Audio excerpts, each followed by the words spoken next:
Представьте, глухая северная ночь. Полярное сияние раскинулось по небу, а в чуме старый шаман впадает в транс. Туристы и местные охотники замирают. Через минуту он назовет место, где спрятался раненый зверь, или предскажет пургу с точностью до часа. Магия или древняя наука выживания? Сегодня мы попробуем разобраться. Тайная сила шаманов, древнее суеверие, ловушка для туристов или настоящая магия, которую мы просто пока не можем объяснить. Но прежде чем мы начнем, нажмите ракету, чтобы продвинуть этот выпуск в топ. А теперь поехали!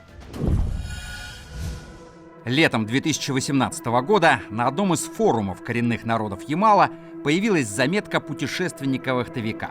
Он рассказал, как группа геологов заблудилась в лесотундре. Связь пропала. Местный ненецкий шаман, которого позвали на помощь, сказал: «Ищите их у 3 сухих лиственниц на северо-востоке от вашей базы, через 2 солнца.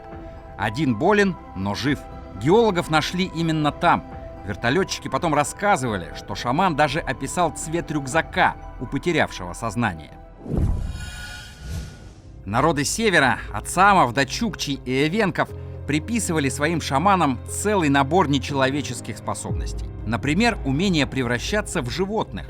Легенда, записанная этнографом Василевичем в 1930-х в мифах и преданиях эвенков, гласит: шаман по имени Умникен мог за мгновение превращаться в гигантского орла.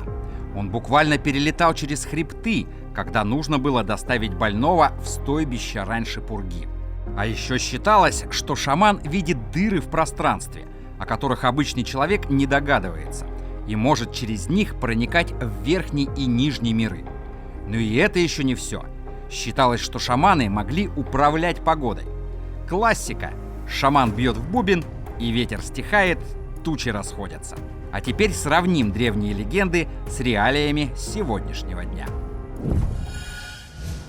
Если древний шаман жил в глуши, не брал денег за свои услуги, лечил травами и трансом, то современный шаман обитает в мегаполисе. Как правило, у него есть сайт, через который он принимает по записи. Средняя цена такого приема от 5000 рублей за чистку кармы. Впрочем, в наши дни есть и другая категория. Потомственные шаманы в глухих поселках и чумах. Петр Воробьев, один из исследователей Арктического университета, описал случай, приключившийся с одним из таких людей. Пожилая шаманка точно предсказала дату вскрытия реки за месяц до того, как это произошло.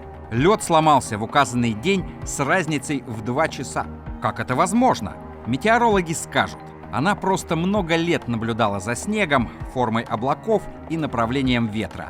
Просто не формулировала это как атмосферный фронт. Это наука, упакованная в магию. А теперь острый вопрос. Может, вся сила шамана в нашей вере? Медицина знает про эффект плацебо. Когда человек свято верит в исцеление, его мозг вырабатывает реальные эндорфины и антитела. Эффект плацебо работает в 30-60% случаев при лечении боли и депрессии. Дальше пророчество. Шаман говорит охотнику: «Сегодня удача будет, только если ты пойдешь на старую тропу».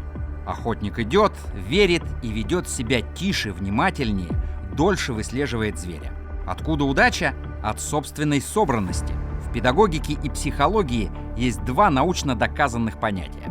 Первый – эффект Розенталя. Ты получаешь результат, который ожидают от тебя авторитетные люди, потому что больше стараешься соответствовать их надеждам. Второй – эффект Галатеи. В этом случае ты получаешь результат, которого ждешь от себя сам.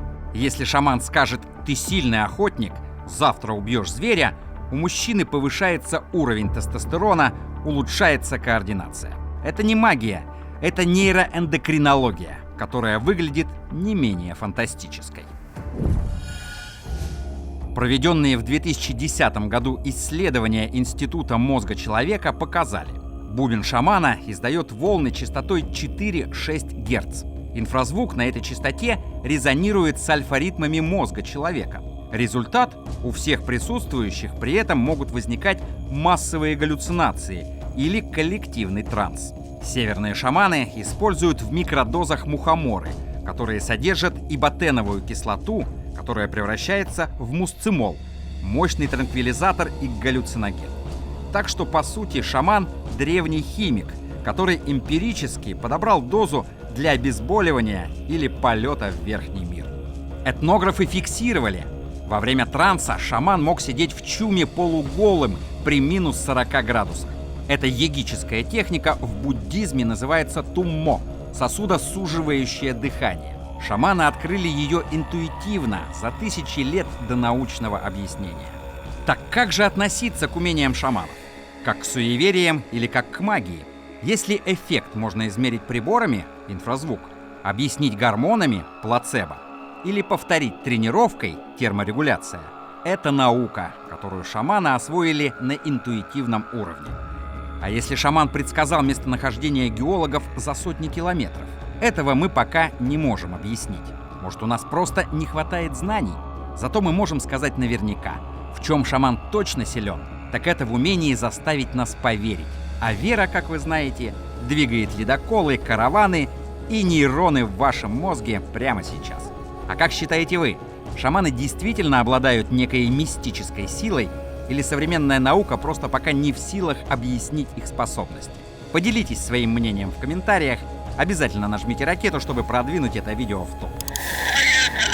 Подписывайтесь на наш канал, если хотите больше узнать научных разборов мистики Севера. А с вами был канал Ямал Медиа. Увидимся!